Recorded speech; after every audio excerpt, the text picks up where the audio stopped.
श्रीनगर नगर निगम की मेयर आरती भंडारी ने एक बार फिर से बीजेपी का दामन थाम लिया और एक तरीके से घर वापसी की है और उनके साथ नगर निगम के 10 पार्षदों ने भी बीजेपी ज्वाइन की है। आरती भंडारी ने निर्दलीय प्रत्याशी के तौर पर मेयर पद पर जीत हासिल की थी और करीब 1.5 साल बाद फिर से बीजेपी में वापसी की है। लेकिन आरती भंडारी का बीजेपी में लौटना बड़ा सियासी घटनाक्रम माना जा रहा है। 2027 चुनाव को लेकर इसे बीजेपी की तैयारी के तौर पर देखा जा रहा है और खास तौर पर श्रीनगर की सियासत के लिए। श्रीनगर विधानसभा सीट से कांग्रेस के प्रदेश अध्यक्ष गणेश गोदियाल कांग्रेस के उम्मीदवार होंगे, ये तय है। और पिछली बार गोदियाल बेहद मामूली मार्जिन से चुनाव हार गए थे। इस बार गणेश गोदियाल पुरजोर तरीके से अपने क्षेत्र में डटे हुए हैं और पूरे प्रदेश के साथ साथ गोदियाल अपने विधानसभा क्षेत्र में कोई भी मौका नहीं छोड़ते, हर छोटे बड़े मौके पर मौजूद रहते हैं। तो क्या बीजेपी ने गणेश गोदियाल को उनके ही इलाके में फंसाने के लिए आरती भंडारी का दांव चला है?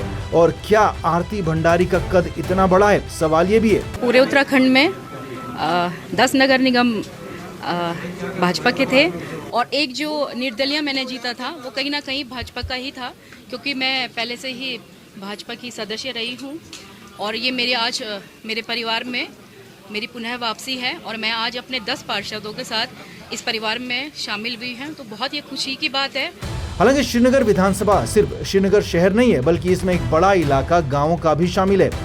बीजेपी से वर्तमान विधायक और मंत्री धन सिंह रावत लगातार 2 बार से जीत रहे हैं, तो बीजेपी को आखिर ऐसी क्या जरूरत पड़ी कि आरती भंडारी को चुनाव से पहले अपने पाले में करना पड़ा? क्या बीजेपी को कहीं पर कुछ कमी नजर आ रही थी? हालांकि शहरी वोटर्स पर आरती भंडारी का ठीक ठाक प्रभाव है, लेकिन ये प्रभाव निकाय चुनाव तक तो ठीक है, लेकिन विधानसभा चुनाव में कितना कारगर होगा, कितना शिफ्ट होगा, ये भी देखना होगा।